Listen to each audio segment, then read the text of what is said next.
बुलढाण्यात जिल्हास्तरीय महामोर्चा निघालेला आहे।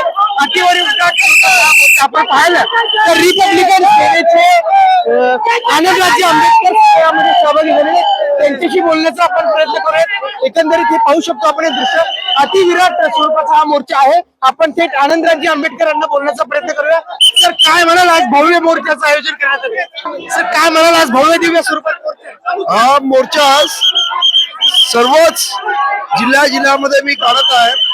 पहिल्यांदा परभणी पासून सुरुवात झाली, मुंबई आहे, जालना आहे, लातूर आहे, काल म्हणजे परवाच्या दिवशी सोलापूर, धाराशिव आणि आज बुलढाण्यामध्ये प्रचंड मोठे मोर्चे निघत आहेत। सरकारला आम्ही सांगू इच्छितो की या देशामध्ये जनता सार्वभौम आहे। तुम्ही किती उपवर्गीकरणाचा घाट घातलात तरी जनता ऐकायला तयार नाही। आज 58 जाती अत्यंत ताकदीने एकत्र आहेत आणि महातंगामध्ये सुद्धा अनेक लोक आमच्या बरोबर सामील आहेत। त्यामुळे आपण जो हा तोडा फोडा झोडा असं जे राजकारण करू पाहताय ते इथे शक्य नाही। कारण तुम्ही मराठा आणि ओबीसी वाद लावलात, तुम्ही धनगर आणि आदिवासी वाद लावलात, परंतु आम्ही एससी मध्ये हा वाद तुमचा लावण्याचा प्रयत्न हाणून पाडल्याशिवाय राहणार नाही, हे इथे मी सरकारला सांगू इच्छितो। सर, असं सांगितलं जातं एका वर्गाकडून की वंचितातल्या वंचित घटकांना सुद्धा न्याय मिळेल उपवर्गीकरणामुळे, असं सांगितलं। हे साफ खोटं आहे।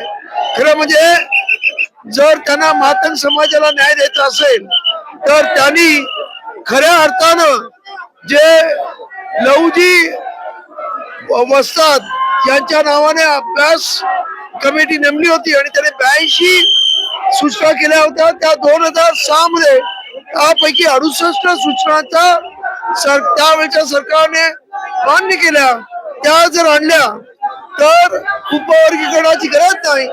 अशा पद्धतीने 2006 मध्येच हे 82 सूचनांमध्ये उपवर्गीकरण एक सूचना होती, परंतु ती त्यावेळच्या सरकारने मान्य केली नाही।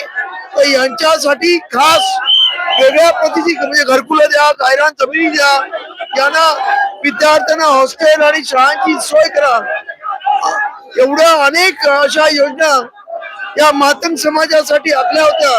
पण दुर्दैवानं कुठच्याच सरकारने 2006 नंतर या अंमलात आणणार नाही।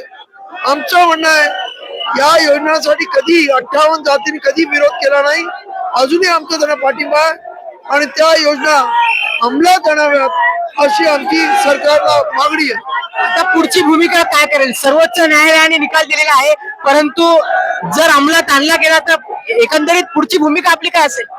सर्वोच्च न्यायालयाने जो निकाल दिलाय तो या प्रत्येक राज्यावरती ऐच्छिक असा ठेवलेला आहे।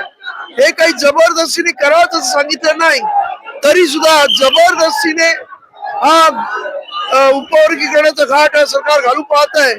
त्याला या महाराष्ट्रातल्या जनतेचा विरोध आहे आणि त्यामुळे प्रत्येक वेगवेगळ्या जिल्ह्यांमध्ये प्रचंड मोठे हे मोर्चे निघत आहेत आणि आता हे जिल्ह्याचे मोर्चे झाल्यानंतर तालुक्यामध्ये आम्ही मोर्चे काढणार आहोत आणि डिसेंबरला हिवाळी अधिवेशनामध्ये या विधानसभेला घेराव घालण्याचा आमचा मानस आहे। डिसेंबर महिन्यात होणाऱ्या हिवाळी अधिवेशनाला घेराव घालण्यात येईल। या उपवर्गीकरण आरक्षण विरोधातील मोर्चाला आता उग्र रूप पाहायला मिळताना आपल्याला दिसत आहे। व्हिडिओ जर्नलिस्ट अक्षय ठिकरेसह अभिषेक वरपे, डिजिटल महाभूमी, बुलढाणा।